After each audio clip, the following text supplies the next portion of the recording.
Eu trabalho com a hipótese, já estou falando isso, que Maria Madalena seria a Maria, irmã de Lázaro.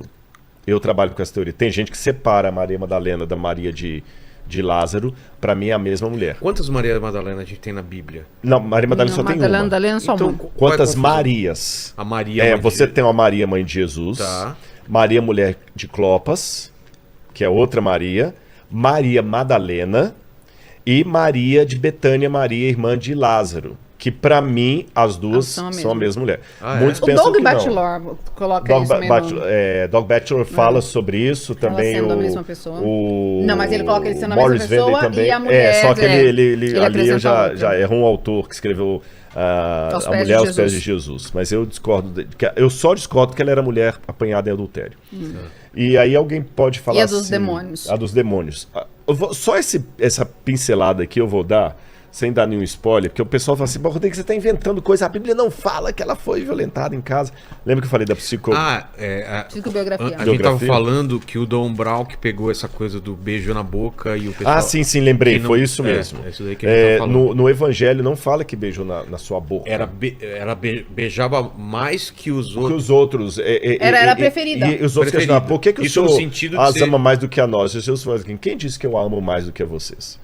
Você entendeu? Mas nenhum lugar fala que era uma coisa erótica. Entendi. Mas dava a entender que ela era mais próxima, que ela era mais atenta, que ela estava... Porque imagina, olha o contexto.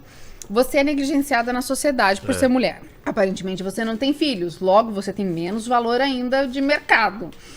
Aí você está numa sociedade em que a mulher não podia estudar, não podia ir à sinagoga, então ele tinha os seus seguidores, pessoas mais próximas, e ele a aceita. Ele não a repudia. Exato. Imagina o nível da gratidão. Não só a aceita, como coloca numa posição de respeito, destaque, exatamente. Ensina pra ela, Exato, fala olhando pra ela. Imagina o nível que essa mulher tem de gratidão de poder estar ali. E talvez essa gratidão faça com que ela seja ainda mais... Sabe aquele aluno que é o último da classe, que é o pobrezinho, e o professor incentiva tal? Ele vai lá sentar na primeira fila. Eu quero ficar perto desse professor. Ele me deu uma chance de ser alguém que eu nunca poderia ter sido. Pra mim, quando eu vejo esse texto, é essa posição de Maria. Poxa vida, eu sou ninguém e esse mestre me aceita. Mas eu lembro que realmente é esse texto que o pessoal pega mais pra justificar que eles tinham um relacionamento. Não, se ela fosse esposa de Jesus, em primeiro lugar, não teria nenhum problema no judaísmo quanto a isso. Exatamente. Não teria por que o evangelho omitir isso. Eu ia falar, não tem por que omitir, sendo que era uma coisa comum. Exatamente. É como se eu quisesse esconder que você está usando um óculos. Qual o problema? Você está entendendo? Não tem problema nenhum disso. Segundo lugar, se ela fosse esposa de Jesus, não faz sentido os discípulos falarem por que o senhor ama mais do que a nossa? Seria natural. Perfeito, Rodrigo. Você entendeu? Não tem porquê. Perfeito. Então o pessoal vai... como eu falei, se eu escrever assim, a biografia do Papa Francisco, ninguém vai querer ler. Mas se eu escrever assim, a verdadeira história do Papa Francisco, a verdade que o Vaticano tem conquistado. A verdade oculta. Nossa, mãe, viu? Eu não vou argumentar tudo aqui agora porque que eu penso que ela era a irmã de Lázaro. Tá bom? Mas... quiser ler no livro lá, mas eu vou dar só uma pincelada. Tá pronto, livro, só tá esperando. Porque eu sei que o pessoal deve estar perguntando em casa. Peraí, Rodrigo, de onde você tirou que ela teve abuso sexual em casa? A primeira vez que ela aparece no Evangelho de Lucas é Lucas capítulo 7, versículo 36 em diante. Eu vou pedir licença a vocês para ler esse breve texto e explicá-lo. Um dos fariseus convidou Jesus para que fosse jantar com ele. Jesus, entrando na casa do fariseu, tomou lugar à mesa. E eis que uma mulher da cidade, pecadora, sabendo que ele estava jantando na casa do fariseu, foi até lá com um frasco feito de alabastro cheio de perfume.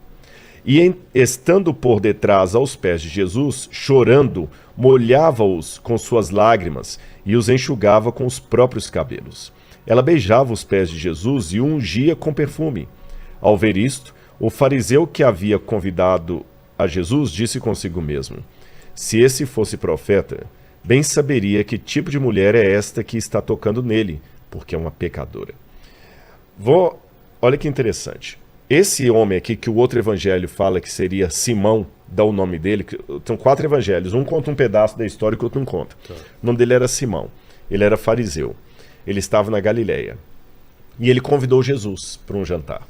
Ele não estava nem um pouquinho afim de Jesus. Ele estava interessado em Jesus. Sabe, questão política, que o cara, ele não está nem aí pro Vilela, mas às vezes ele, para ganhar um momento de estar aqui no podcast do Vilela, ele chega lá, faz uma média. Você deve ter esses camaradas que às vezes, né, todo mundo tem, né? É aquele que o Karnal fala assim, né? É o meio amigo. Meio amigo, eu gostei da definição. Você que mandou até do Karnal, né? Meio amigo. Ele fala, meio amigo é o inimigo que te abraça, né? Então, eu achei interessante essa fala do Karnal, do Leandro Karnal. Então, tem aqueles meio amigos. Jesus era um camarada que estava começando a destacar pela oratória dele, pela sabedoria dele, e ele ainda tinha poderes miraculosos. Todos os partidos queriam Jesus para si, é óbvio. Claro. É óbvio. Você tá entendendo? É igual hoje, quando tem eleição, um monte de partido fica puxando. Cara, porque ele puxa voto. É igual Tiririca, exatamente. Então eles queriam Jesus. Mas assim... Gente, a gente não tá comparando Jesus a Tiririca. Que fique claro aqui, porque do jeito que eu falei, culpa... Não, só... Vocês entenderam, né? E Tiririca, ninguém tá desmerecendo você, mas você não pode ser comparado a Jesus. Longe de ser parecido com Jesus. Mas aí o que acontece? Jesus tinha algumas falas que incomodavam o establishment. Ele incomodava. Mas levaram Jesus ali. Só que eu tenho pistas que ele não levou Jesus bem, porque quando você chegava na casa de alguém do Oriente Médio, naquele tempo você tinha que tirar o sapato. Sim. Ele tinha que mandar alguém vir lavar o seu sapato, trazer um pouco de perfume e ungir você. Porque as pessoas não tomavam banho todo dia. Não trazer aquele fedor. Hoje, quando você vai num restaurante, que você come, não escova os dentes, geralmente os restaurantes têm...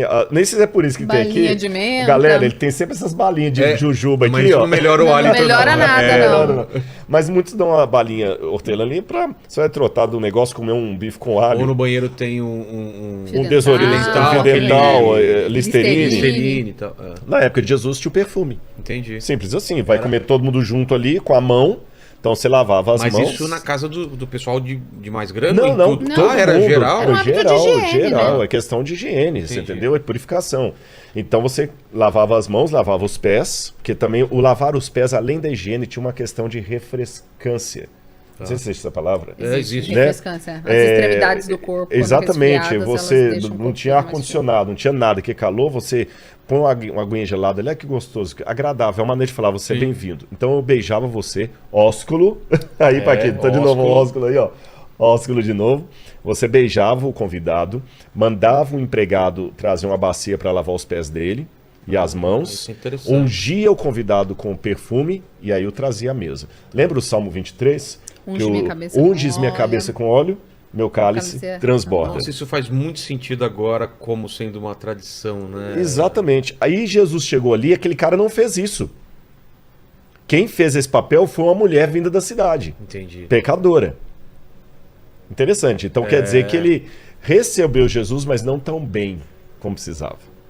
Você tá entendendo? Protocolo, é como se assim, não, vamos lá em casa e tudo e tal, vou te chamar, quero bater um papo com você. Aí você chega, fala assim, desculpa, o Rodrigo tá jantando ali, depois você fica esperando lá fora. Entendi. Você, poxa, ele podia me chamar para jantar, alguma coisa. Aí Jesus ficou ouvindo. Quando a Bíblia fala que ela era uma mulher pecadora, essa palavra pecadora aqui é hamarté, em grego vem de hamartia, pecado, não diz que ela era pornê. Então ela não era prostituta. Pornê, de onde vem a palavra pornô. Diz que ela era hamarté, ela era pecadora. E o que significava ser pecadora naquela época? Uma mulher que por qualquer situação tivesse dificuldade de gravidade era uma pecadora. O quê? Porque eles raciocinavam o seguinte, olha a mentalidade da época que Jesus tinha que corrigir. Se você tem algum problema na vida, é porque você tem algum pecado secreto e Deus está te punindo. Entendi. Era uma punição. Uma punição. Engravidar. Nesse ponto, a mulher era muito subjugada. Mesmo a mulher não que tinha eu não vez. saiba, você deve ter alguma coisa. Exatamente. Tinha muitos casos aliás, até hoje, né, Fabi? Muita mulher que é violentada e a culpa ainda é dela. Porque a roupa estava ruim. A roupa estava curta, porque ela você... deu um sorriso. Exatamente, entendeu? Entendi. Então, o pecadora não se sabe por quê. Exatamente, podia ser com qualquer tabu histórico. Tá. Provavelmente de cunho sexual. É mesmo? Provavelmente, mas não prostituta, porque ela não é chamada de pornê. Tá. Agora, tudo bem, vamos lá. Provavelmente tudo indicado de cunho pessoal. Agora imagina, um fariseu, os judeus até hoje, você sabe que o judeu tem toda uma questão com a comida, ele não come qualquer coisa e tudo mais. Hoje não, o Ravi Sani teve aqui, comeu pizza com a gente ali fora e tudo, mas nos tempos bíblicos, tinha pizza kasher. Kasher. Mas nos tempos bíblicos, um rabino não comeria junto com o pagão. Ah, é? Nunca. Nem com o pecador. Não se misturava. Senão ele se contaminaria. Entendi. Se aquela mulher era pecadora e entrou na casa de um fariseu sem ninguém barrar, ela tinha intimidade naquela casa. Certo. Você tá entendendo? Hoje, quando a gente chegou aqui, esqueci a Fabi, né? Eu sou a Xará. É minha Xará. A Fabi falou assim, Rodrigo pode ficar à vontade, o Rodrigo já é da casa e tudo mais e tudo. Agora, mas ela não me deixaria entrar, porque eu só ia perguntar quem é você. Você tá entendendo quem é, então deixa eu saber primeiro do que você é, não tem nome, não tem nada. Então ela já entrou, denota que tinha então uma intimidade. Ela era, exatamente, ela era daquela casa. E as pessoas conheciam ela naquela casa. E as pessoas conheciam, porque ninguém impediu de entrar. Tá. Segunda coisa, quando ela tocou em Jesus, se ela era pecadora, por que o próprio Simão não impediu, ou algum dos presentes? Outro detalhe, o Simão, ele não a repreendeu em momento algum, ele ficou calado e pensou com seus botões. Se esse homem fosse profeta, ele saberia que a mulher que está tocando nele é pecadora. Peraí, vamos parar aqui. Todo mundo sabe que a Cicciolina era prostituta da Itália lá. Sim. Todo mundo sabe. Candidata, né? Acho que ela se tornou depois deputada. Se não foi política. Eu não preciso ser profeta para saber disso. Todo mundo sabe. É senso comum. Senso comum. Todo mundo sabe. Se ela era uma prostituta, como a tradição erroneamente coloca, uma mulher de programa, todo mundo saberia. Exato. Talvez seria até público. O próprio Jesus seria público, não precisava de ser profeta. Você tá entendendo? Mesmo porque as vilas eram pequenas, as vilas pequenas, todo mundo conhecia todo mundo. Então chegou uma mulher que é prostituta. Vou até dar um exemplo que não tem nada a ver. Se chegar agora o Neymar e falar assim, se esse cara fosse profeta, ele saberia que o que tá tocando nele é um grande jogador de futebol. Exato. Não precisa ser profeta. Basta assistir televisão. E ele não falou, é só com ele mesmo que ele pensou. Isso indica que o pecado que ela tinha não era de conhecimento público. Mas era de conhecimento de quem? Dele.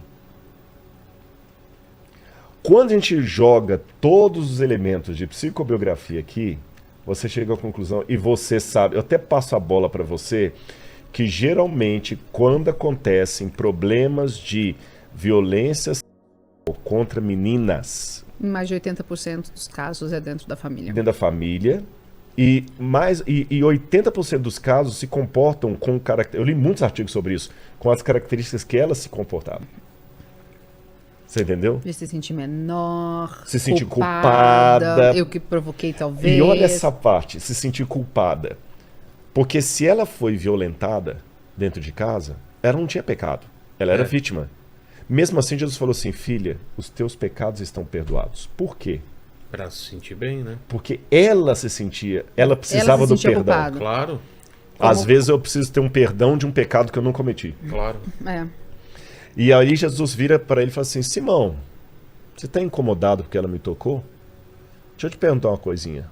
Eu vou atualizar a linguagem. Um camarada devia pro patrão dele R$2.000.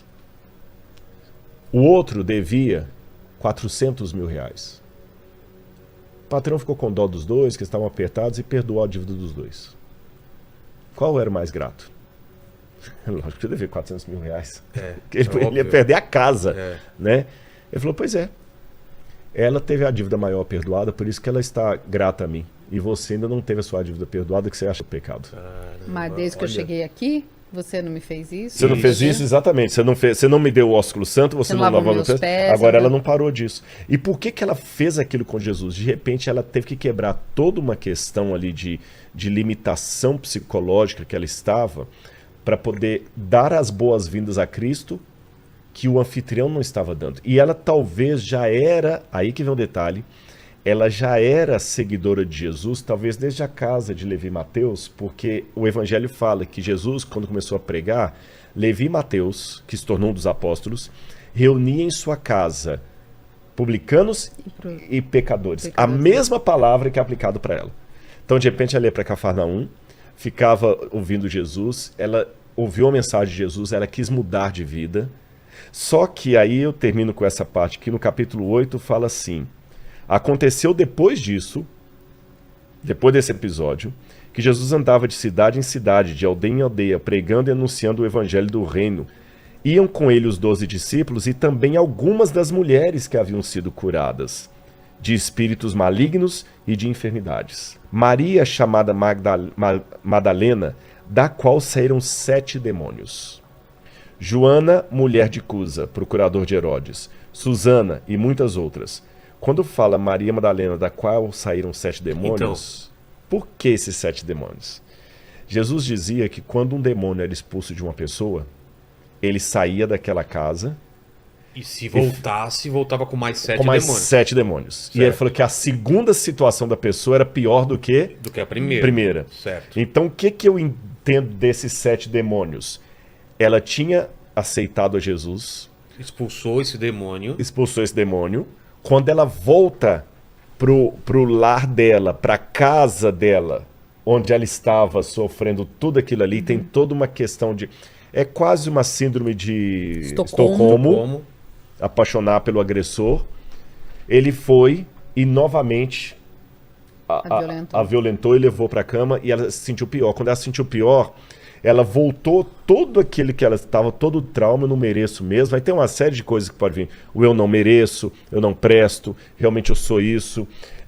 Você sabe que a patologia de mulheres que são violentadas é muito díspare. Algumas se tornam realmente vadias, vou colocar essa palavra bem entre aspas aqui, não porque elas são caráter imoral, não moralmente sem caráter, mas porque no inconsciente dela formou um negócio assim: agora que ninguém vai mais me querer, só ele, então eu vou continuar fazendo isso para ele não me bater.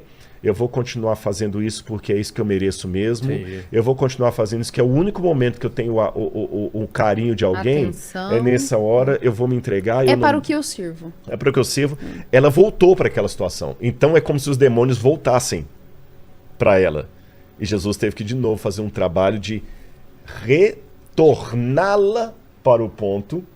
Então... essa, para mim, é uma pincelada do que aconteceu. E aí a história dessa mulher vai desenrolando de maneira maravilhosa, mas Então aí, quando ela volta com esses 7 demônios e expulsa esses 7 demônios, e a partir daí da vida dela, o que acontece? Ela começa a seguir a Jesus. E o interessante é que ela é a única mulher da antiguidade, dessa época aqui, que é chamada pela cidade dela. Magdala. Magdala. Porque não era sobrenome de mulher, não era normal. Era só para homens. Só para homens. Jesus de Nazaré. Paulo de Tarso. Aí Maria de Nazaré, não existe na Bíblia a expressão Maria de Nazaré. Entendi. Maria de Nazaré tem na música do Padre Zezinho. Você entendeu? Mas na Bíblia, Maria não é chamada Maria de Nazaré. É Maria, Maria, mãe de Jesus. A mulher, ela era denominada pelas seguintes alcunhas, pelos seguintes apelidos, né? Ela era denominada pelo marido. Você vê aqui, ó, a mulher de Cusa, né? A mulher de Cleófas. Então era sempre ou pelo marido ou pelos filhos. A mãe de Tiago e João foi a Jesus. Ou pelo pai. Filha de. Entendi. Você entendeu? Igual Batseba. Batseba é filho de Sheba. O nome dela talvez deveria ser Maria Batseba. A gente não sabe qual que é o primeiro nome dela. Então era pelo nome do pai, pelo nome dos filhos ou pelo nome do marido. Os homens é que poderiam ser denominados, além disso aqui, pela cidade deles. Então Paulo de Tarso, Jesus de Nazaré, Judas Iscariote, Judas, o homem da cidade de Criote, que tem uma cidade de Criote na Judeia. Por isso chama Judas Iscariotes, Judas, homem de Iscariote. Maria de Magdala. Então ela conseguiu... Isso é uma importância? Uma importância. Ela conseguiu uma independência financeira num mundo dominado por homens. E eu dou vários argumentos ali na minha pesquisa, a partir do Talmud, da Mishnah, da Guemará, do Flávio Josefo, de Filo de Alexandria, de documentos que foram encontrados em arquivos legais da época, mostrando que a mulher tinha, apesar de ser um universo de homens, ela tinha condição de negociar uma casa, ter uma profissão, participar de uma assembleia de negociação, comprar coisas, ter dinheiro. Então Maria era uma dessas que ela conseguiu, e ela foi uma das seguidoras de Jesus que usava até o dinheiro dela para financiar o ministério de Jesus. Entendi. E não era o dinheiro, como diz o pessoal, nem o de prostituição lá, não. Então, quebramos então essa lacuna que existe de por que entendem que ela era uma prostituta ou não. Agora, do relacionamento com Jesus não ser além de ser uma discípula, né? Uhum. Tem alguma coisa na Bíblia que deixa isso claro ou não? O silêncio para mim já deixa claro. Porque se Jesus tivesse esposa... Isso seria...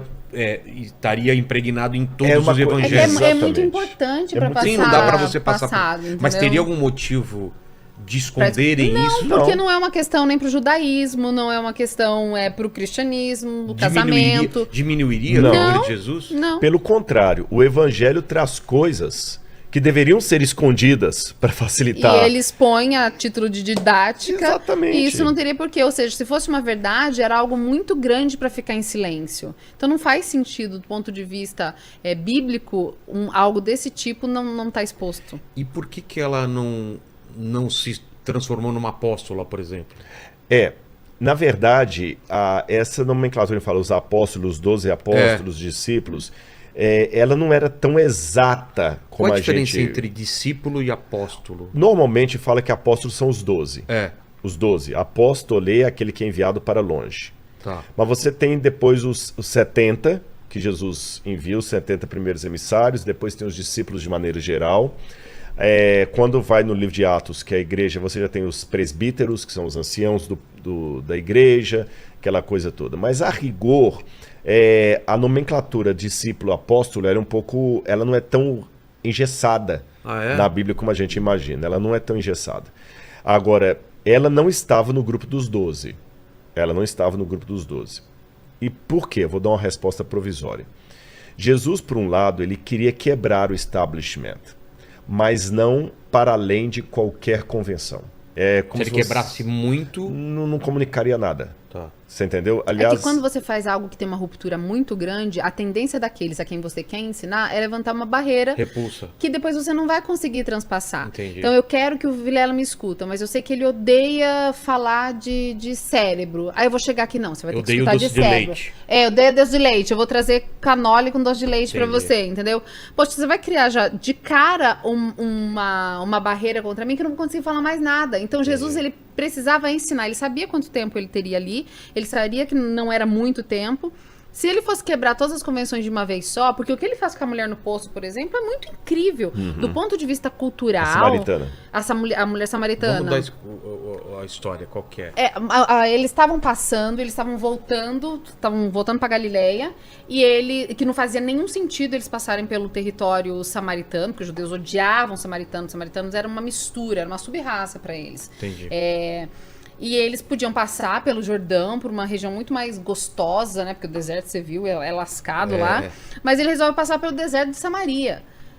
Não fazia muito sentido, mas discípulo, vamos lá, né? E de repente ele pega e eles param para comer, estavam com fome, era hora de passar, e Jesus senta num poço, que também não faria o menor sentido naquele momento, porque o poço era um lugar muito feminino. Poço?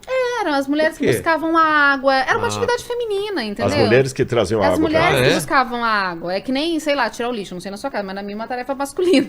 Total. É meu marido que tira lixo, faz nem sentido você me ver com lixo na mão. Tirar poço é um lugar de mulheres. Aí os discípulos saem, provavelmente para procurar comida, ele senta num poço. Só que era meio-dia. Quem é que vai no poço meio-dia? Se você já foi no Nordeste do Brasil, é quente pra caramba. Você vai sair... Que hora que você vai pegar um poço, fazer uma lata? Manhã, no finalzinho da tarde. Era o horário que todo mundo ia. Se você quer ir no poço naquele horário, você não quer ser visto. Você não quer falar com ninguém. Você não quer ouvir piadinhas de ninguém. Você não quer ser acusado. Você não quer ser nada, entendeu? Então, a gente já entende por aí que a mulher samaritana também não tinha uma boa reputação. Também não era aceita na sua comunidade. Também era excluída. Então ele tá num lugar onde não era para ele estar, pelas convenções, e ele vai aceitar conversar, quer dizer, perfeito controle do tempo e da hora e do local. Ele senta ali, E eu fico pensando, ele podia ter conversado rapidinho com ela, ele podia ter mandado já, eu te perdoo, vai lá, tal. Não, mas é o tempo perfeito, ele falando com ela tentando reconhecer, tem uma conversa prévia, quem é você? Daqui a pouco ela começa a se ligar, mas esse cara aqui, ele é estranho. Senhor, onde, né?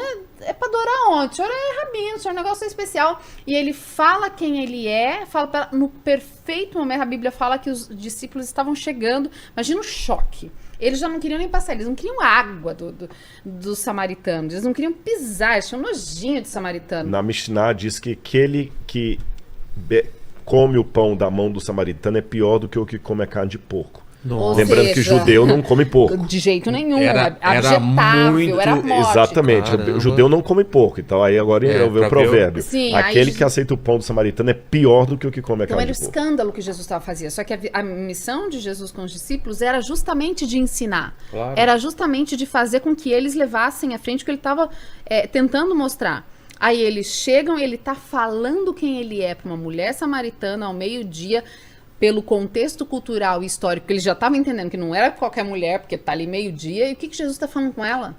E daí, quando ela fala, entende quem ele é, não, peraí, eu vou correr para a cidade, que eu preciso escutar, porque meu povo está esperando quem é o Salvador, quem é o Messias. Era a hora dele, de novo, historicamente, ô, queridinha, não tem que falar nada não, tá louco, evangelista agora? Eu tô pensando que é quem? E os discípulos olham para aquela cena em que ele deixa a mulher ir para falar dele, para a vila dela, vem com um monte de povo e eles ali, mas você tá de zoeira com a minha cara que eu já não gosto desse povo, agora esse povo quer que a gente... E Jesus ainda fala, não, fico com vocês, vou comer com vocês. Era muito disruptivo. Você tá entendendo? Então é muito. Então ele quebra até certo ponto, porque ele precisa ensinar, é drástico o que ele faz pros padrões culturais. Mas ele não vai meter o pé na porta, entendeu? Olha que interessante, Fábio falou um negócio aí que me chamou a atenção aqui. Aliás, um outro mulher que daria um livro também sobre essa seria a mulher samaritana. Eu tenho vários artigos sobre ela. No início, você falou que ela foi lá pegar água perto do meio-dia, porque ninguém ia, quer dizer que ela era desprezada até pelas outras mulheres, ela ia no lugar que ninguém ia. Mas essa mesma mulher, desprezada, com uma autoestima muito diminuída, ela... Depois que encontra com Jesus, ela volta. Ela ganha coragem. Coragem para voltar e falar com a cidade. O que isso me diz sobre a autoestima? Pô. A autoestima ela é restaurável. Uma coisa que muita gente tem por... se eu tive uma baixa autoestima na infância, eu fui abusado, eu fui isso aqui, acabou a minha vida. Não, do mesmo jeito que Cristo fala, eu fiz novas todas as coisas, ele restaura a autoestima. E o que a gente vê na Bíblia é uma série de restaurações de autoestima. Essa mulher que se esconde para buscar água ao meio-dia, ela sai gritando para todo mundo, sendo vista, sendo olhada, sendo... Gente, eu achei o Messias, corre aqui, eu achei o Messias. Ele faz uma completa restauração na autoestima dela. E aqueles que nunca tinham crido, através dela, que a Bíblia fala que foi pelo testemunho dela, eles vieram e creram. Que maravilha. Esse é o Espaço em Cenas. Se você gostou do conteúdo, não se esqueça de deixar o seu like e se inscrever. E se você quiser continuar se informando, assista o próximo vídeo que está aparecendo aqui na tela.